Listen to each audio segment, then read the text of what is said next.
মালিক ডাক দিয়া কয়, আমি আল্লাহ কারোর জন্য বানায় রাখছি জান্নাতের বাগান, আমি আল্লাহ কারোর জন্য বানায় রাখছি জাহান্নামের গর্ত। ওই হাশরের ময়দানে তুমি কি হিসাব দিবা? মরার পরে যখন তুমি কবরে যাইবা, ওই কবর যাওয়ার পরে তুমি কি হিসাব দিবা? ওই কবর কারোর জন্য হবে জান্নাতের, কারোর জন্য হবে জাহান্নামের গর্ত। আমার মালিক ডাক দিয়া কয়, ওই কবরে যদি যেতে তোমাকে হয়, 5 ওয়াক্ত নামাজ আদায় করে যাও। 5 ওয়াক্ত নামাজ আদায় করা ছাড়া যদি ওই কবরে যাও, ওই কবর তোমার জন্য হয়ে যাবে জাহান্নামের গর্ত। আল্লাহ ডাক দিয়া কয়, আমি আল্লাহ এই মুসলমান বানাইলাম তোমাকে। আমি আপনি নামে মুসলমান না, আমি আপনি কামে মুসলমান না, আমি আপনি হলো নামে মুসলমান। কিসে মুসলমান? নামে মুসলমান, কামের কোনো মুসলমান নাই। আমি আপনি নামের মুসলমান ঠিকই আছি। নামের মুসলমান মানে কি? তুমি যে ইবাদতটা করো মানুষ দেখায় ইবাদত করো, তুমি রোজা রাখো মানুষ দেখানোর জন্য, তুমি নামাজ পড়ো মানুষ দেখানোর জন্য, সব তুমি মানুষ দেখানোর জন্য করো।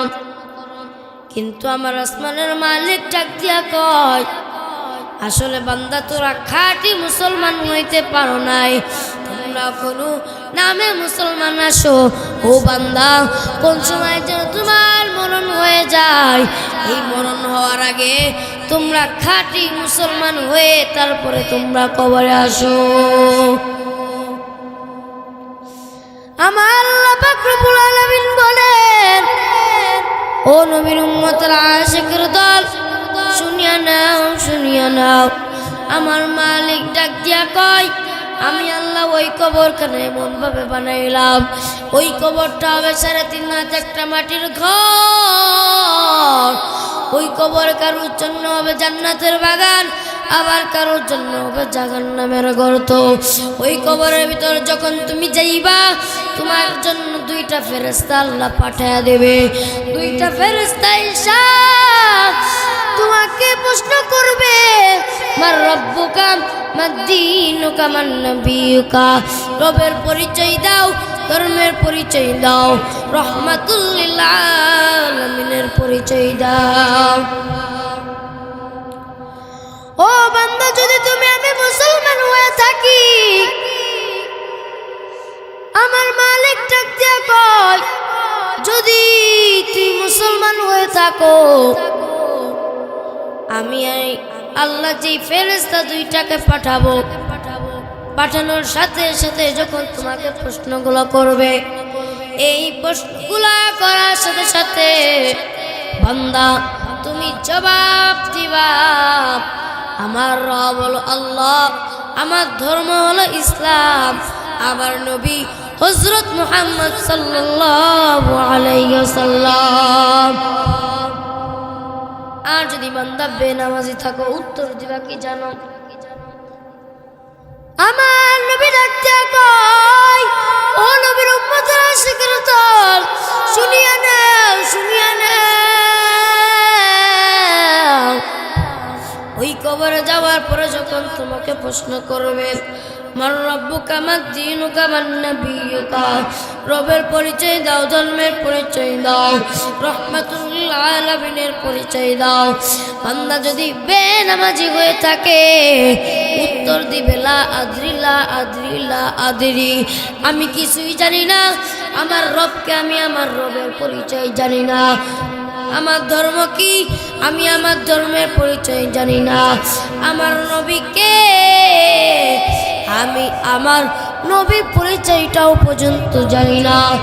আল্লাহ ডাকতে বলবে, ফেরেশতার দল, আর দেরি করিও না, তাড়াতাড়ি যাও, ওই বেঈমানের কবরের সাথে জাহান্নামের একটা সুড়ঙ্গ তৈরি করিয়া দাও, জাহান্নামে আগুন জ্বলিবে, আর ওই আগুনের তাপটা যেন বেনামাজির কবরের ভিতরে যায়। নাউজুবিল্লাহ বলেন। ওই কবরখানা শুধু জাহান্নামের গর্ত বানাবে না, ওই কবরের ভিতরে যখন তুমি হিসাব দিতে পারবা না বান্দা, ওই কবরের ভিতরে আমার আল্লাহ 99টা সাপ সারিয়ে দিবে, একটা নয় দুইটা নয় 99টি সাপ আমার আল্লাহ সারিয়ে দিবে। ওই কবরের ভিতরে থাকবে কেমনে? ওই কবর কারোর জন্য হবে জান্নাতের বাগান, আমার কারোর জন্য হবে জাহান্নামের গর্ত।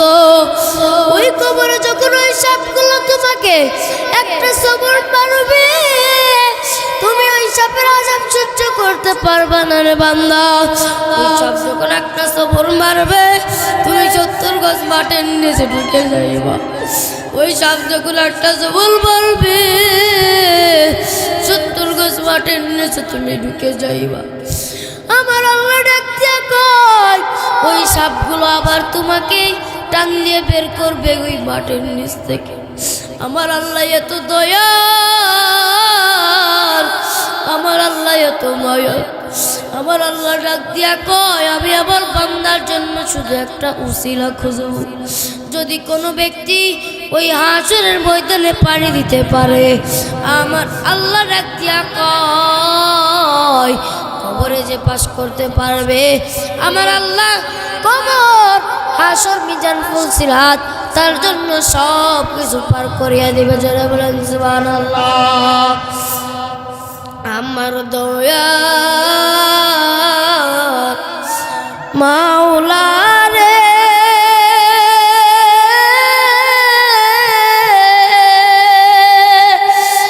আমার দয়ার মাসুকুরে, কোথায় গেলে পাইব তোমার ঠিকানা, কোথায় গেলে পাইব তোমার ঠিকানা। আমার দয়ার মাওলা রে,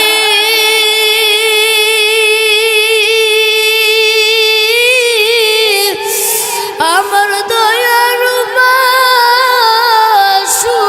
মাসুকুরে, কোথায় গেলে পাইব তোমার ঠিকানা, কোথায় গেলে পাইব তোমার ঠিকানা। তোমাকে পাইবা